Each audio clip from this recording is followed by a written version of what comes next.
Hello student, good morning. तो अपनी प्रश्नावली 3.5 जिसमें हमें यानी बीजगुणन विधि से दो चरों वाले रैखिक समीकरण को क्या करना है, हल करना है।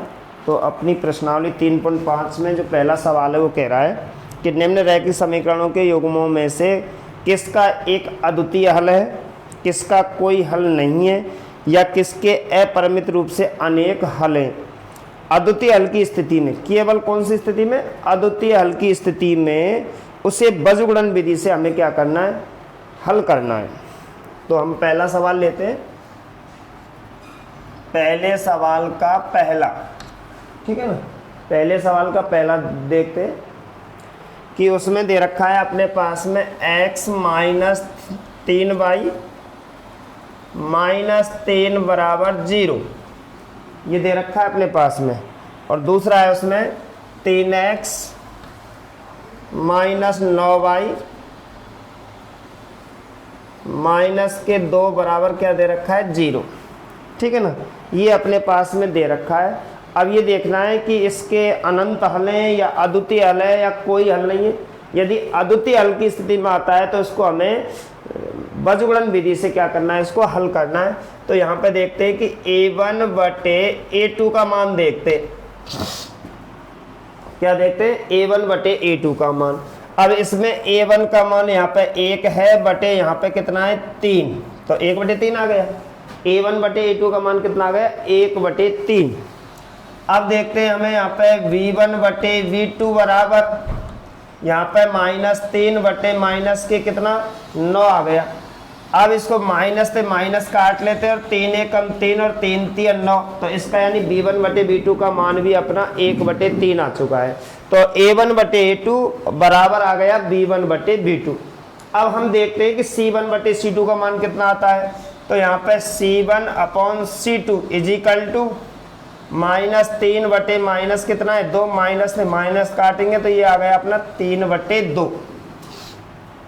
तो इस स्थिति में हमने पाया है कि a1 बटे a2 बराबर v1 बटे v2 तो है, लेकिन c1 बटे c2 का मान इन दोनों के बराबर नहीं है। तो कौन सा सूत्र बना अपना, a1 बटे a2 बराबर v1 बटे v2 और नॉट इक्वल टू c1 बटे c2 का सूत्र बन गया अपने पास में। और इस स्थिति में इस समीकरण के यानी दो चरों वाले जो रैखिक समीकरण है अपने पास में, इस स्थिति में जब आता है तो उसका कोई भी हल नहीं होता है। तो यहाँ पर लास्ट में लिख देंगे अतः समीकरणों का या समीकरण का कोई हल नहीं है, कोई हल नहीं है। जब कोई हल नहीं है तो इसको आगे नहीं बढ़ाएंगे, केवल किसको आगे बढ़ाना हमें, जिसका हल अद्वितीय आएगा, जिसका हल क्या आएगा, अद्वितीय आएगा, उस समीकरण को ही हमें बीजगुणन विधि से आगे हल करना है। और जिसका हल अनंत हल आता है या कोई हल नहीं आता है उसको हमें बीजगुणन विधि से हल नहीं करना है। तो पहला सवाल अपना यहीं तक पूरा करना है, बिल्कुल नॉर्मल है। समीकरण दे रखे हैं अपने पास में, हमने केवल a1 बटे a2 b1 बटे b2 और c1 बटे c2 का मान निकाला है। इस स्थिति में हमारे पास में दोनों पक्ष बराबर आए, a1 बटे a2 बराबर b1 बटे b2, परंतु नॉट इक्वल टू में आया है c1 बटे c2। जब दो पक्ष बराबर हो और तीसरा पक्ष बराबर नहीं हो तो समीकरण का कोई हल नहीं होता है, ठीक है ना। तो इसको एक बार यहाँ तक नोट कर सकते हैं, फिर अगला लेते हैं।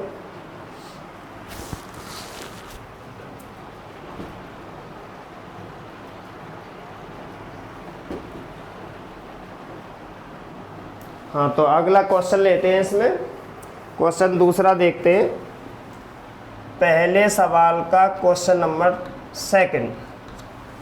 इसमें अपने पास में समीकरण दे रखा है 2x प्लस y बराबर 5 और दूसरा दे रखा है इसमें 3x प्लस 2y बराबर दे रखा है 8, ठीक है ना। अब देखते हैं इन दोनों समीकरणों को कौन सी स्थिति में आता है।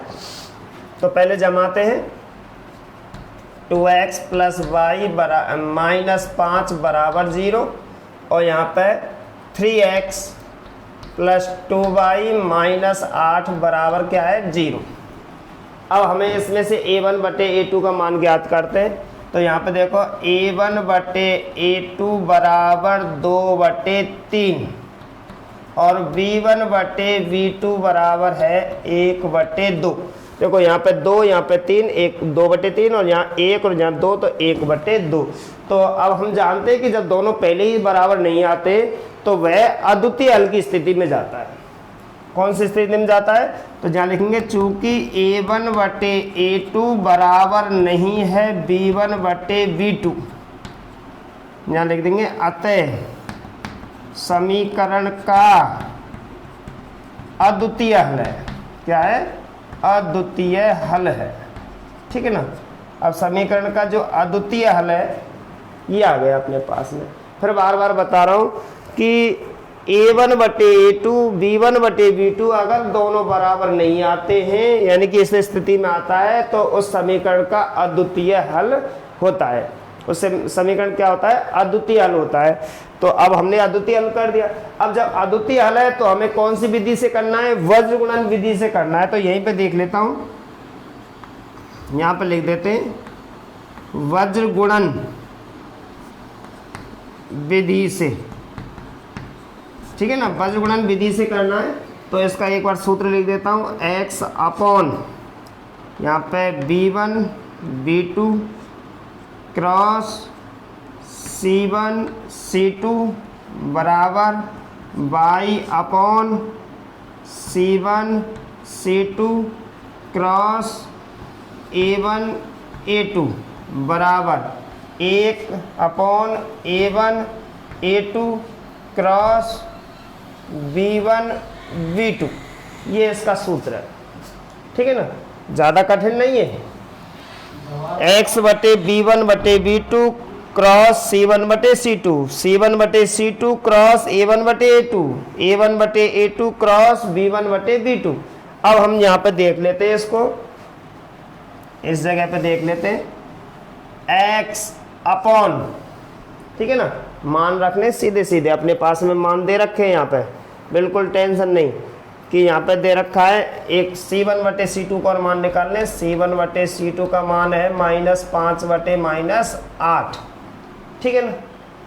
ये अपने पास में मान है।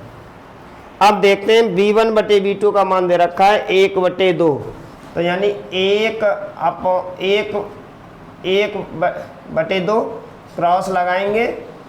यहाँ पे किसका मान, हमें c1 बटे c2 का मान देखना है, तो -5 और -8 बराबर y अपॉन -8 -5 और क्रॉस।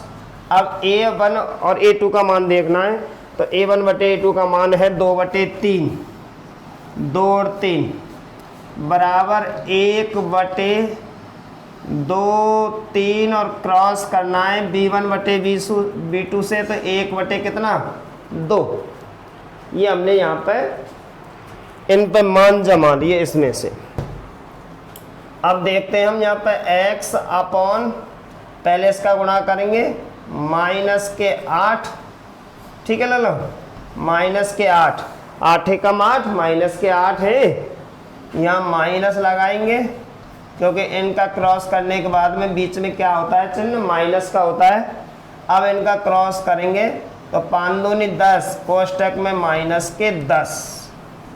ठीक है ना। दोबारा देखना, 8 का गुणा 1 से करेंगे, 8 एकम 8 -8 हो गए, जब माइनस लगाना है फिर बाद में इनका गुणा करना है। अब 5 दूनी 10 -10 है, बराबर ऐसे की ऐसे डिटो y बटे, पहले इनका गुणा करना है -15, फिर यहाँ माइनस लगाना है, उसके बाद में उनका गुणा करना है। 8 दूनी 16, काई के -16 बराबर 1 बटे, पहले इनका गुणा 2 दूनी 4, या माइनस लगाएंगे फिर बाद में इनका गुणा करेंगे, 3 एकम 3। नॉर्मल, ज़्यादा कोई कठिन नहीं है। x अपॉन -8 माइनस प्लस के कितना है 10 बराबर y अपॉन -15 माइनस प्लस के कितना है 16 बराबर 1/1 आ गया। यहाँ पे x बटे 2 है और यहाँ पे y बटे 1 है और यहाँ पे 1/1। ठीक है ना, ये आ गया। अब हमें x बटे 2 बराबर 1/1 लेना है या हमें y बटे 1 बराबर 1/1 लेना है। बस गुणा करो, x एकम, x बराबर 2 एकम 2 और y बराबर कितना आ गया 1।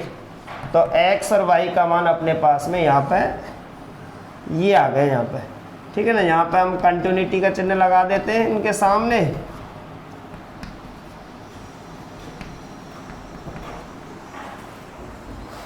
तो ये अपना यहाँ पे सवाल पूरा हो गया। ये अपना पहला सवाल हो गया। एक बार और देखते हैं, ठीक है ना। देखो 2x प्लस वाई बराबर 5 और 3x प्लस 2y बराबर 8, ये अपने पास में समीकरण दे रखा है। ये हमने जमाया है 2x प्लस वाई माइनस 5 बराबर 0 और 3x प्लस 2y माइनस 8 बराबर 0। a1 बटे a2 2/3, b1 बटे b2 1/2, c1 बटे c2 माइनस 5 बटे माइनस 8। हम जानते हैं दोनों पक्ष बराबर नहीं है, तो यहाँ पे a1 बटे a2 not equal to b1 बटे b2 हमने ज्ञात कर लिया। अतः समीकरण का अद्वितीय हल है। जब अद्वितीय हल है तो हमें बीजगुणन विधि से इसको क्या करना है, हल करना है। x बटे b1 बटे b2, x बटे b1 बटे b2, हाँ तो x बटे b1 बटे b2 यानी b1 b2। अब b1 b2 का क्रॉस कराना हमें c1 c2 से। अब c1 c2 हमने छोड़ा है तो यहीं से c1 बटे c2 से स्टार्ट करेंगे, a1 बटे a2, और यहाँ a1 बटे a2 से छोड़ा है तो a1 बटे a2 से क्रॉस कराना है b1 बटे b2 का, ठीक है ना। तो ये अपना सूत्र बन जाता है इस जगह पे। कौन सी विधि का, बीजगुणन विधि का। अब इन पर हमें मान जमाने b1 b2 1/2 गुणा करना है हमें -5 बटे -8 से, 1/2 क्रॉस कराना है हमें -5 बटे -8 से। अब -5 बटे 8 है ये, और इसका क्रॉस कराना है हमें a1 बटे a2 से यानी 2/3 से। अब 2/3 स्टार्ट लेना है, फिर उसका क्रॉस कराना हमें b1 बटे b2 यानी 1/2 से। तो ये हमने मान जमा दिए। अब हमें यहाँ पे ध्यान रखना है, ये मेन लाइन होती है इसकी, ये जो लाइन होती है ना ये मेन लाइन होती है। x है अपने पास में, -8 का गुणा 1 से है, 1 का गुणा -8 से करेंगे तो -8 माइनस लगाना है जब हमें दूसरे का गुणा करना है उससे पहले, और 5 दूनी 10 माइनस के 10 कोष्टक में रख दिए।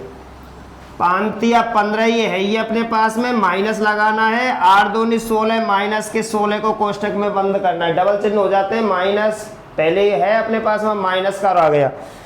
2 दूनी 4 का हमने गुणा कर दिया। अब हमें जब दूसरे का गुणा करते हैं तो बीच में क्या लगाते हैं, माइनस लगाते हैं, तो -3 ने कम 3 हो गया। बिल्कुल नॉर्मल सवाल। अब यहाँ पे देखते हैं x बटे -8 प्लस के 10 हो गए, y बटे -15 प्लस के 16 हो गए, और एक बराबर 1 बटे कितना हो गया, 4 में से 3 घटा के 1 आ गया। यहाँ पे देखते हैं x बटे 2 आया है, प्लस का बचा है। यहाँ पे देखते हैं y बटे 1 आया है क्योंकि यहाँ पे प्लस के बड़े हैं, और यहाँ पे 1 बटे 1। अब x बटे 2 के बराबर ले लिया हमने 1 बटे 1, और y बटे 1 के बराबर ले लिया हमने 1 बटे 1। अलग अलग कर लिए। x का गुणा 1 से करेंगे, x एकम 1 बराबर 2 एकम 2, और y एकम y बराबर 1 एकम 1। तो इस तरीका से अपने x और y के मान आ गए। एक बार आप इसको नोट कर सकते हैं। हाँ तो अब अगला क्वेश्चन देखते हैं। तो क्वेश्चन नंबर इसका तीसरा है कि 3, वैसे बता देता हूँ, a1 बटे 2 का मान है 3/2, काटने पर आएगा 1/2। b1 बटे b2 का मान आएगा इसमें -5 बटे -10, काटने पर आएगा माइनस से माइनस काट के 1/2, और इधर 20 लाएंगे माइनस के हो जाएंगे, इधर 40 लाएंगे माइनस हो जाएंगे, और -20 बटे -40 ये आएगा c1 बटे c2 का, और इसको काटने पर भी 1/2। तो इस स्थिति में अनंत लाएंगे इसके, और a1 बटे a2 बराबर b1 बटे b2 बराबर c1 बटे c2 को लिखकर यहीं पे छोड़ देंगे कि इस समीकरण के अनंत हल हैं। और इसको हमें किससे नहीं करना है, बीजगुणन विधि से नहीं करना है, ठीक है ना। केवल बीजगुणन विधि से कौन हल होता है, अद्वितीय हल वाला। तो अभी एक सवाल और देखते हैं, क्वेश्चन नंबर 4। क्वेश्चन नंबर 4 है अपने पास में, पहले का 4 है ये। तो इसमें दे रखा है कि x माइनस 3y माइनस 7 बराबर 0 और यहाँ पे 3x माइनस 3y माइनस 15 बराबर 0। ठीक है ना, x माइनस 3y माइनस 7 बराबर 0 और 3x माइनस 3y माइनस 15 बराबर 0। अब इसको देखते हैं कौन सी स्थिति में आता है, फटाफट देख लेते हैं। a1 बटे a2 बहुत बार सिखाया है, स्टार्टिंग 3.1 प्रश्नावली यहीं से की थी मैंने और 3.5 पहुंच गई और यही चल रहा है इसमें। a1 बटे a2 का मान होता है 1 बटे 3 है। इसमें भाई x का गुणांक 1 है और इस x का गुणांक कितना है 3, तो 1 बटे 3 हो गया। अब b1 बटे b2 का मान देखते हैं हम, तो ऊपर भी -3 है और नीचे भी -3 है और काटने पर क्या आएगा 1 आएगा, तो माइनस से माइनस कट गया, 3 का भाग 3 मिलेंगे 1। इस स्थिति में ये दोनों बराबर नहीं है। जब बराबर नहीं है तो अद्वितीय हल आ गया। अब इसमें एक बार क्योंकि हल करना है तो c1 बटे c2 का मान और देख लेते हैं, -7 बटे -15। ये मान रखने के लिए काम आएगा, नहीं हमारा सवाल तो यहीं से आ जाएगा। यहाँ लिखेंगे चूंकि a1 बटे a2 not equal to v1 बटे v2 है, तो यहाँ लिख देंगे अतः समीकरण का अद्वितीय हल है। समीकरण का क्या है, अद्वितीय हल है। ठीक है ना, ये हमने यहाँ पे लिख दिया। अब एक बार इसका सूत्र लिखते हैं, तो x अपॉन, सूत्र याद हो जाना चाहिए, बिल्कुल सरल है। देखो v1 v2 इसका हमें क्रॉस कराना है किससे, c1 c2 से। आगे y अपॉन c1 c2 का क्रॉस कराना है हमें किससे, a1 a2 से। और आगे y अपॉन एक अपॉन a1 a2 का जो क्रॉस कराना है फर्स्ट में क्या था b1 बटे b2 से। तो ये अपना सूत्र हो गया। अब इस पर एक बार मान जमा देते हैं, यहाँ पे कंटिन्यूटी लगा देते हैं, ये अपने कंटिन्यूटी के चिन्ह लग गए। ठीक है ना, अब यहाँ पे आगे कंटिन्यूटी x अपॉन, बिल्कुल सरल है, नॉर्मल।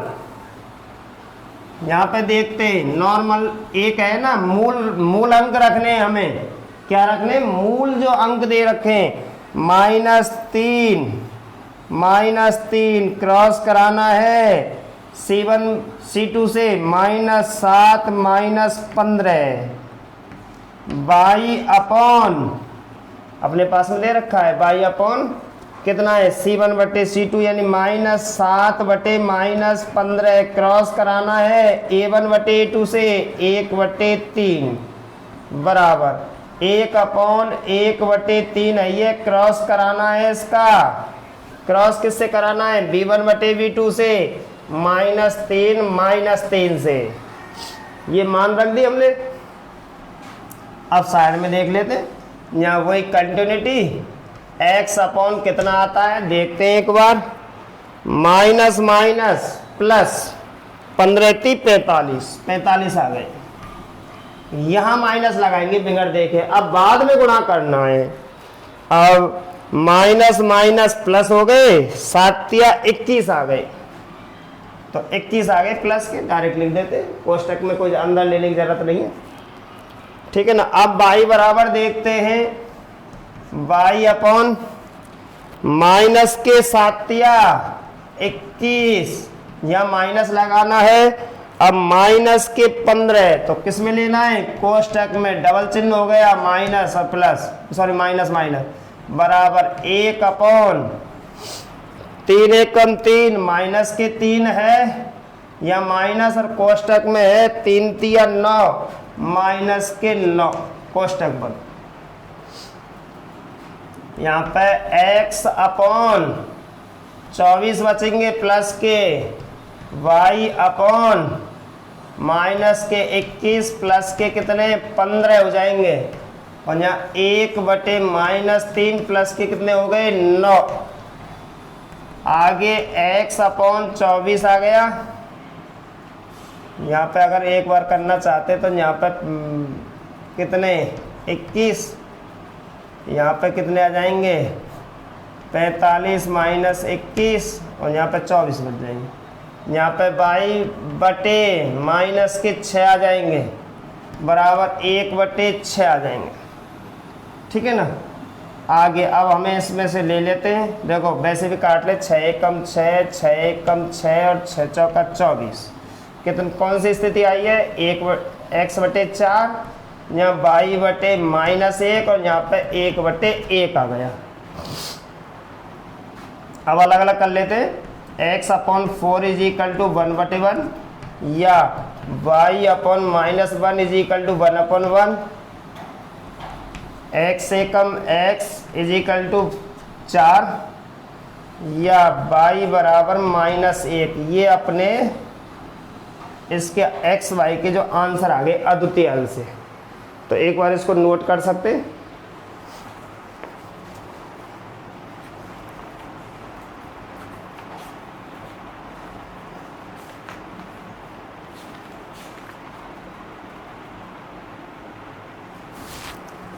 ठीक है ना, एक बार इसको नोट करो। अब अगले क्वेश्चन पर चलेंगे।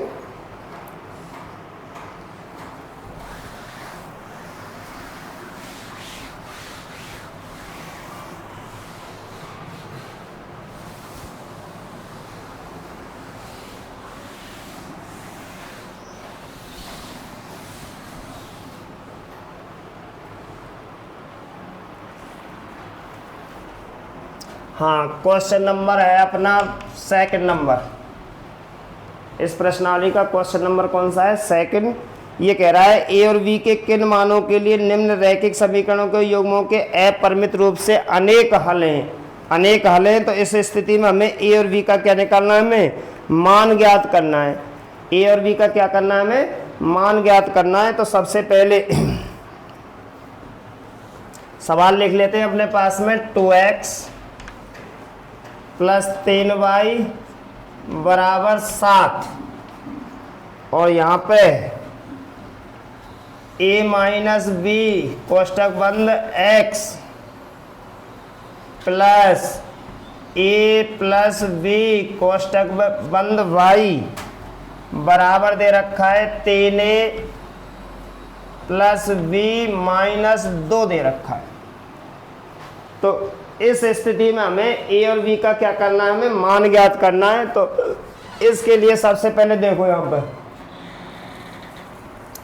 पे ज्ञात कर लेते हैं, a1/a2 का मान ज्ञात करते हैं। तो ऊपर 2 है बटे यहाँ पे a - b आएगा। a1/a2 बराबर है 2/a - b और उसके बाद में यहाँ पे b1/b2 है बराबर b1/b2 इसमें कितना है 3 बटे इसमें कितना है a + b कॉमा यहाँ पे c1/c2 का मान आएगा 7/3a + b - 2। ये अपने पास में मान आ गए। अब हम इसके साथ में इसको ले लेते हैं और इसके साथ में इसको ले लेते हैं। पहले अपने पास में सूत्र है, चूंकि इसमें दे रखा है, क्या दे रखा है अपने पास में, अपने पास में दे रखा है कि अनंत हल है। चूंकि यहाँ पे क्या है, इसके अनंत हल हैं, इसलिए जब अनंत हल हैं तो a1/a2 बराबर b1/b2 बराबर c1/c2 चलेगा इसमें सूत्र। अब इस पर मान जमा देते हैं, 2/a - b बराबर 3/a + b बराबर 7/3a + b माइनस के कितना है 2। तो देखो इसके साथ में इसको ले लेते हैं, इसके साथ में इसको ले लेते हैं, ठीक है ना, और अलग अलग निकाल लेते हैं। अब बोलो यहाँ पे कंटिन्यूटी लगा दिया मैंने, ठीक है ना, यहाँ पे मैंने कंटिन्यूटी के चिन्ह लगा दिए। अब बोलो यहाँ पे कितना है 2/a - b बराबर 7 कितना है 3a + b - 2 या इसमें 3/a+b बराबर क्या है 7/3a+b माइनस के कितना है 2। ये अपने पास में दे रखे हैं। अब हमें इनका आपस में बजगुणा करना है, तो एक लाइन और बता देता हूँ नीचे। देखो, इसका गुणा इन तीनों से करना है, 7 का गुणा इन दोनों से करना है। अगर इसका गुणा हम इससे करेंगे तो 6 आएगा, इसका गुणा इससे करेंगे 7 है, तो आगे की तरफ हम 7 रख लेते, ठीक है ना। तो इसका गुणा इससे करेंगे तो कितना आएगा 7a माइनस इसका गुणा इससे करेंगे तो कितना आएगा 7b, ठीक है ना, बराबर। अब इधर करते 2 का गुणा 3a से करेंगे कितना आएगा 6a प्लस 2 का गुणा b से करेंगे तो कितना आएगा 2b माइनस 2 दूनी 4, ठीक है ना। एक तो ये बन गया। अब इधर आ जाते हैं हम, ऐसे देखो, इसका गुणा इससे करेंगे 7 आएगा, इसका गुणा इससे करेंगे तो 9 आएगा। अब 7 को उधर से इधर लाएंगे तो माइनस के आ जाएंगे वो, तो पहले हम बड़ी संख्या को रख लेते हैं आगे की तरफ। तो 3 का गुणा 3a से करेंगे कितना आ गया अपने पास में 9a, और 3 का गुणा b से करेंगे तो कितना आ गया 3v, और 3 का गुणा 2 से करेंगे तो माइनस के 3 दूनी 6 बराबर। अब हमें 7 का गुणा करना है, तो 7 गुणा a से करना है और b से करना है, तो कितना आ गया 7a प्लस 7b। अब पक्षांतरण कर लाते हैं आगे की तरफ, क्योंकि जो चर राशि होती है वो हमेशा आगे की तरफ रखनी चाहिए और अचर राशि वो कहाँ रखनी चाहिए बराबर के बाद में, जिससे अपने समीकरण बन जाए 1 और 2। तो अब हमें यहाँ पे देखना है,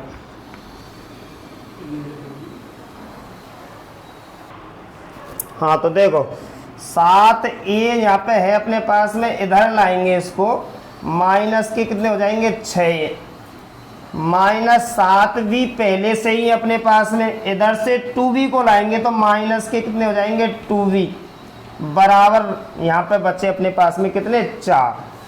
ऐसे ही यहाँ पे देख लेते हैं कि 9a तो अपने पास में है, 7a इधर लाएंगे तो माइनस के 7a और प्लस 3 भी अपने पास में है, और 7b को इधर लाएंगे तो माइनस के 7b बराबर 6 उधर जाएगा तो प्लस के हो जाएंगे, ठीक है ना।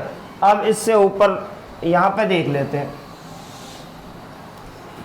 तो देखो यहाँ पे 7 में तो 6 गए, जब a बचा है यहाँ पे क्या बचा है यहाँ पे a, ठीक है ना। माइनस के कितने हो गए अपने पास में 9b, देखो 7a में तो 6 घटाएंगे तो कितने बचे a बचे, और माइनस 7b में माइनस 2b जोड़ेंगे माइनस 9b बराबर कितना हो गया यहाँ पे 4। ये हो गया अपने पास में समीकरण 1। ऐसे ही यहाँ पे देख लेते हैं, यहाँ पे देख लेते हैं 9a में तो 7a घटाएंगे तो यहाँ पे कितना आ गया 2a, और माइनस के 7 में तो 3 घटाएंगे तो माइनस के कितने हो गए 4b बराबर कितना हो गया 6, और ये हो गया अपने पास में समीकरण कितना 2। तो समीकरण 1 और 2 दोनों आ गए। अब हमें इनको विलोपन विधि से हल कर लेते हैं। अब विलोपन विधि में हमें क्या करना है, या तो ये दोनों जो होता है अपना a बराबर होने चाहिए, या हमारे जो है इसमें चर राशि दूसरी सेकंड वो है b, या b बराबर होनी चाहिए, या तो a बराबर होनी चाहिए या हमारी b बराबर होनी चाहिए, कम से कम एक इनमें से बराबर होनी चाहिए। तो हमें यहाँ समीकरण 1 में 2 का गुणा कर देते, समीकरण 1 में कितने का गुणा कर देते हैं 2 का, जिससे हमारे पास में समीकरण 2 में 2a है और पहले में भी a हो जाएगा। तो अब 2 का गुणा ऐसे करेंगे तो 2a माइनस 18b बराबर यहाँ पे हो गए 8, और ये बन गया समीकरण कितना 3। लाइन खींच देते हैं अपनी, यहाँ पे चिन्ह बदलेंगे माइनस का, यहाँ पे क्या बदलेंगे प्लस का, और यहाँ पे माइनस का, ये अपने पास में कट गए। तो 18 में से 4 घटाएंगे तो यहाँ पे आ गया 14b प्लस के, 14b किसके आ गए प्लस के, और 8 में से इसको घटाएंगे माइनस के 2 आ गया, और b बराबर है -2 अपॉन कितना 14। अब इसको काटेंगे, b बराबर कितना आ गया -1/7, b का मान कितना आ गया -1/7। अब हमें अब हमें b का जो मान है वो समीकरण या तो 1 में रखना है या 2 में रखना है या 3 में। अब हमें ये देखना सरल सा समीकरण कौन सा है, अब कठिन की तरफ क्यों जाएं। तो हमें b का मान समीकरण 1 में रखना है। इस तरीका से हमारा b का मान जब समीकरण 1 में रखेंगे तो हमारा a का मान आ जाएगा और हमें यही इस पूरे समीकरण से a और b का मान ज्ञात करना है। ठीक है ना, एक बार देखना और नहीं तो और कल समझा दूंगा।